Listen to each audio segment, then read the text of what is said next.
прошел год эксплуатации нашей печки. Задача стояла простая – это отопиться в условиях отключения электроэнергии. При этом основной фактор – это простое и быстро выполнимое решение с максимальным КПД и минимальным расходом дров. Проконсультировавшись с печниками, результаты были неутешительными. Все сводилось к тому, что существующий камин надо валить. Но на улице уже была вторая половина ноября, дом остыл, а альтернативы отопиться не было.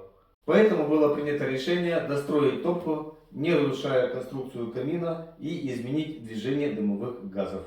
Сначала сложили конструкцию на сухую, чтобы понять общую геометрию, и приступили к работе.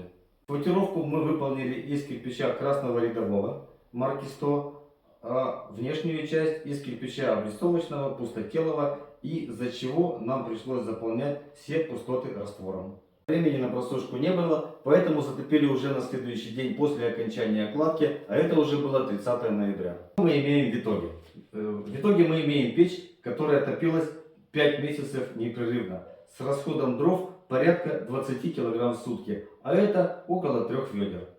Из недостатков это неудобное расположение печи камина в углу дома. И если устроить печь в дальнейшем, то это необходимо учитывать. А в целом это очень эффективное решение для реконструкции прямоточного камина.